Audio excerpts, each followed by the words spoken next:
Hey, what's going on, people? It's Odell Bazell here, excited to be presenting this episode to you on the Public Speaking Profits podcast. If you're looking at this on YouTube, hi, how are you? If you are listening or watching to this live, what's up? So, on the Public Speaking Profits podcast, you know, we're always talking about how to make money with public speaking. That's what it's about, period. For those of you that don't know, or maybe you forgot, maybe you hadn't listened to the podcast in a long time. There are only two ways that you're going to make money with speaking. You're going to make money by somebody inviting you to speak. They're paying you to be on their stage, so fee speaking. And then you're going to make money through using speaking as a marketing medium. So those are the two ways that you make money with public speaking. On this episode, I'm going to be talking about how you can recalibrate your mind by using sales. And I'm going to be sharing the best sales advice that I've ever received, the most expensive sales advice that I've ever received, and what I have used to make me more money in my business. So, if you are a public speaker, usually, not all the time, usually you are somebody that feels called to do this type of work. You're somebody that feels like there's a calling on your life. It's more than the money. You have a message inside that has to get out, and you'll just be willing to share with anybody. More than that, you're probably somebody that has a heart for the people. And so, what I'm going to be sharing with you is going to push against some of that, but it's in the name of making more money. So, I just wanted to let you know that. So, I got this advice from a guy, paid him a lot of money, and I'll never ever forget when I was talking to him about my business. I said, I'm a professional speaker. I speak primarily at colleges and universities, and I'm trying to figure out, how I can make more money. And he said, well, you know, in what you do as a professional speaker, you're using your time. And that's okay. Everybody sells their own time to make money in some form or fashion. And when he said that, it prompted me to understand better how to make money. If you're trying to make money in doing anything, you have to sell something. You have to sell something and you have to be okay with that. If you're not good at understanding that you're selling something, then you won't really make a lot of money. People have had bad experiences with sales, so that they call sales bad, or they call it icky. But it's not. It's not bad or icky. In fact, I would dare to say, if you don't embrace the fact that you have to sell to make money, then you're limiting your income drastically. So that's the first thing. If you want to get paid to speak, that means that you're making a sale. If you want to get paid at a job, that means that you're making a sale. If you want to get paid by somebody buying a piece of property from you, or somebody renting your property from them, or your rental car or whatever, guess what? You got to make a sale. And that's something I want you to wrap your head around before I talk about the best sales advice I've ever gotten. You have to make sales to make money in every single opportunity. And going back to those that are in speaking, I know that's hard. You think, oh no, I just want to serve the people, or have a nonprofit. I just want to serve the people. You got to sell people something. If you don't sell people something, you can't serve them. That's something that you need to write down. If you can't sell somebody something, you cannot serve them. If you think about a restaurant, you think of any way that you spend money. You spend money because somebody sold you something. And the only way you get the benefit of that service is if you buy. Somebody waits on you at a restaurant. If you don't buy anything at the restaurant, they're not going to wait on you.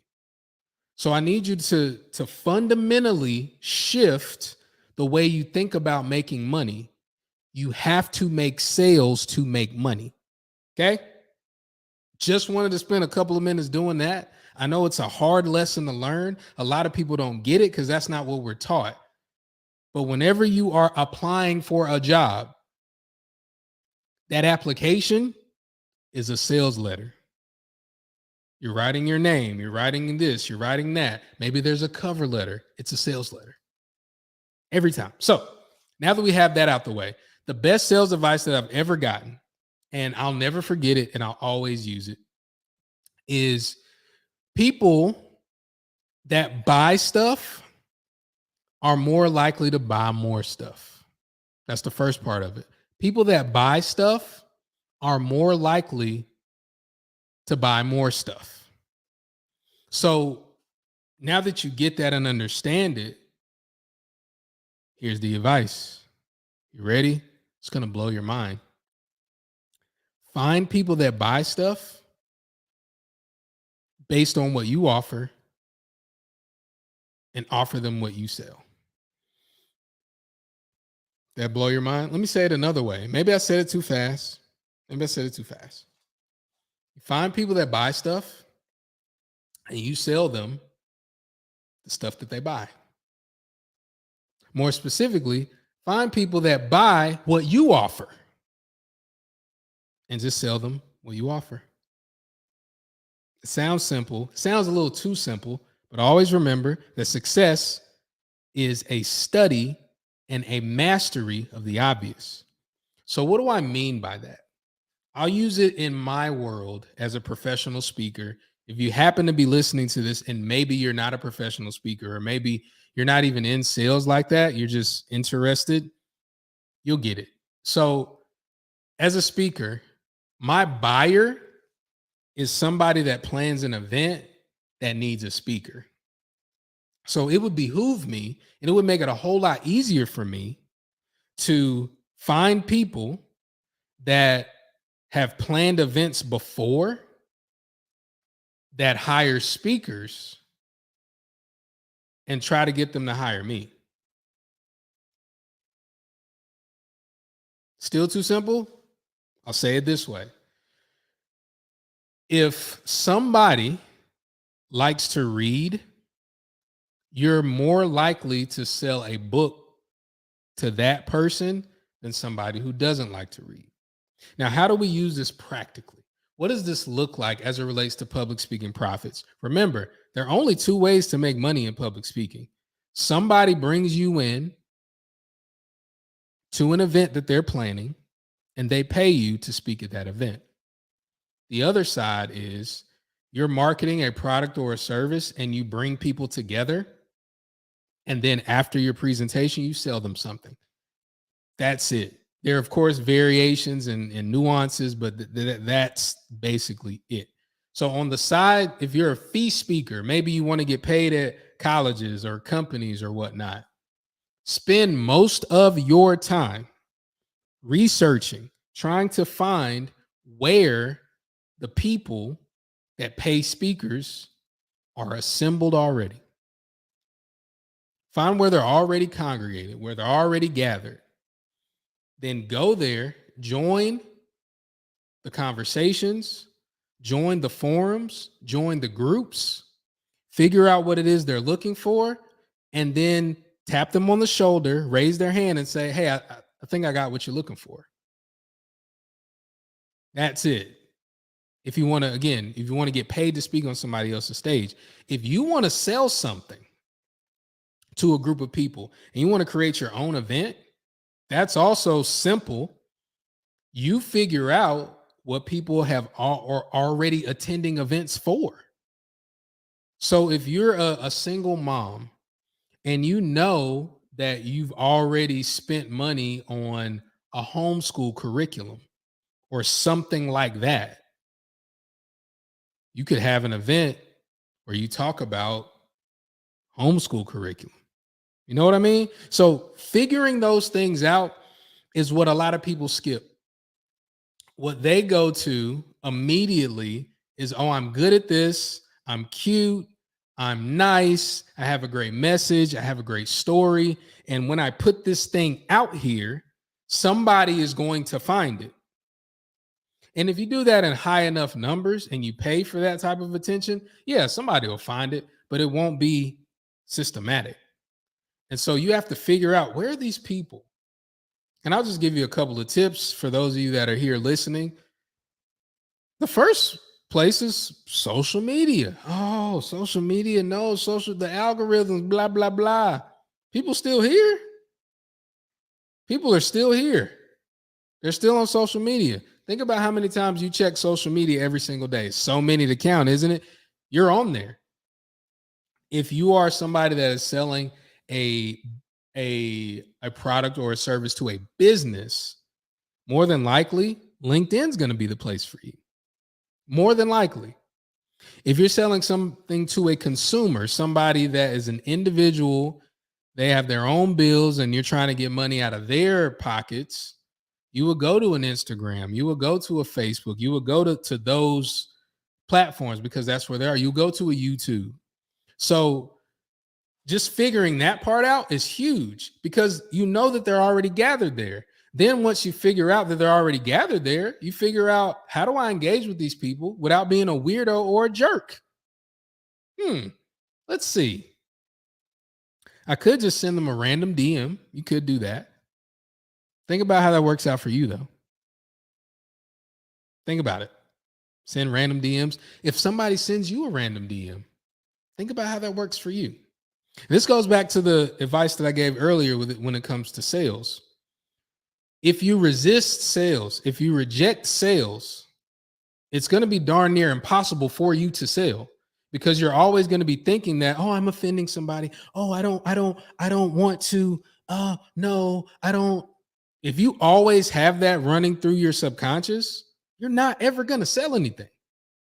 So you have to a degree, do some research to figure out, is this something that people want? If you're a professional speaker or you're just getting into professional speaking, I'm here to tell you that people want to hear from you. Now, which people are those? That's going to be on you to figure out which people those are, but people do want to hear from you. But are they at colleges? Are they at nonprofits? Are they at companies? Are they at associations? That's something that you have to figure out. But I would say yes to all. You just have to narrow it down. And then once you figure that out, here's the really, really, really, really, really, really, really easy thing for you to do. Connect to an association or group that individual trusts. That's the best thing to do. So once you figure out, oh, yeah, I've got some corporate experience, I need to be speaking at companies. Great. Who is that person at a company that's going to initiate that contract? Find out what that job title is, who that person is. After you figure out what that is, you find out, well, who's the association that trains these people? Where do these people go?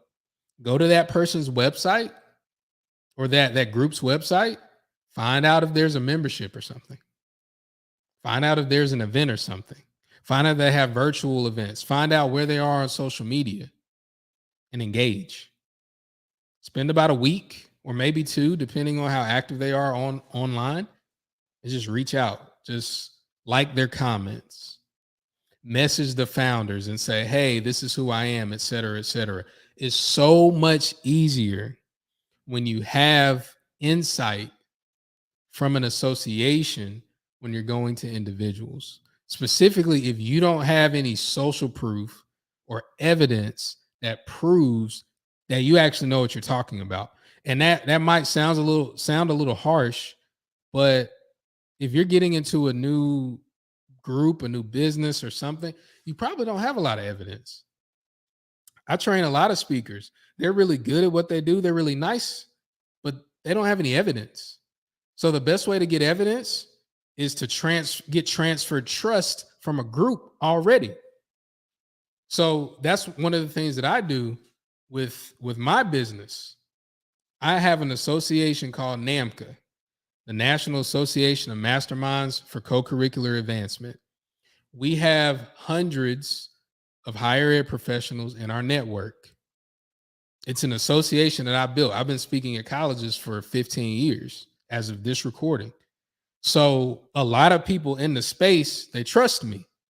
And if they don't know me, if they haven't worked with me, they trust me enough to see, okay, this guy actually knows what he's talking about. He's pretty legit. I had a friend that hired him, or we were thinking about hiring him, but it didn't work out. So what I tell speakers, if you want to get paid to speak, come here. I have an association that'll help transfer trust for you. I'm not just an individual. I have people with me. But if you don't want to speak at colleges, or that's find another group that has something similar that will show you the ropes, that'll move you forward. But that's the easiest way. And when I'm talking about the best sales advice I've ever received, I'll break it down even further as I'm closing up. You want to build trust as fast as possible with strangers. There was a time in our lives where there was this saying, and I believe former President Ronald Reagan coined it, where he said, trust but verify.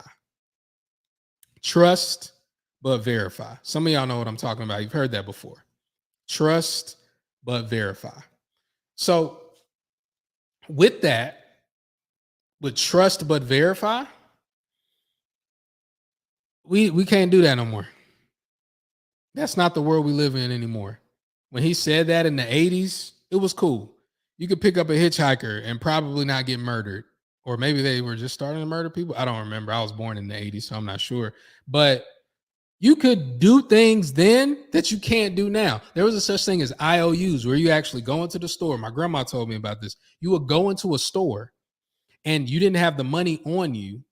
And so they would literally write out an IOU saying, oh, you got some groceries, you got this, you got some IOUs. Then they would trust you enough that you would come and pay for that food or that product or what have you. You can't do that now. The best you have is a credit card, and the banks figured out how to use that for their own good. So now you can't say trust but verify. Now it's verify, trust. So there are a lot of different things that people go to, because remember, the reason why I say it's 3 verification processes. First of all, because that's how I feel like every time I log out of something by accident and then I have to figure out my password, I feel like there's 97 things I have to do. I have to make sure that I'm not a robot. There's all these things, but the verification process starts initially because they don't believe you. Initially, they don't believe you. That's why when I run ads, and maybe I'll change it, maybe I won't, but right now I say, hey, you can make $30,000 to $50,000 a year speaking at colleges while you work your full-time job. I think that's a little more believable than you could be a 7-figure speaker in a year after following this 3-page documents advice, because people don't believe you.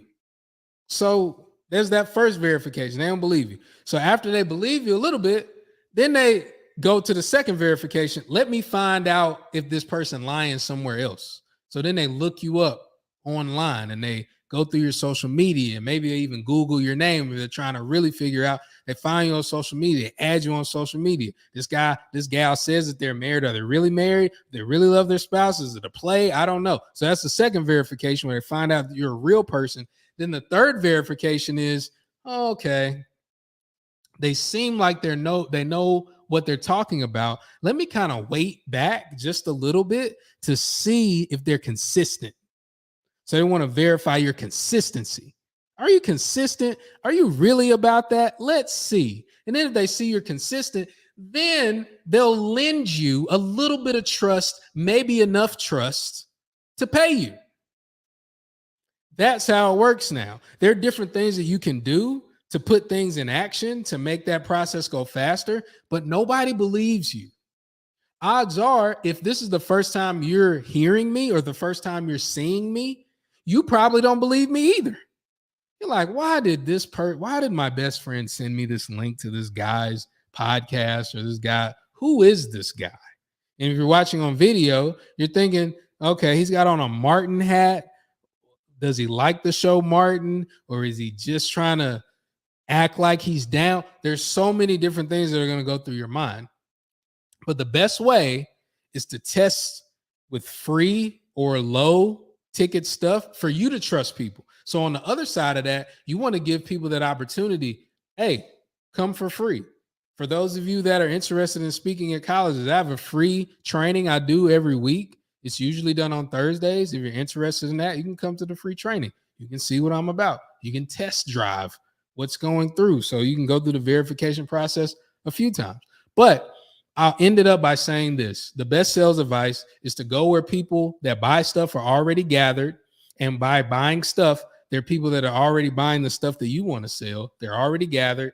You go there, you join the conversations, you join the associations, and you become a part of their community. And then if you got something good to offer them that.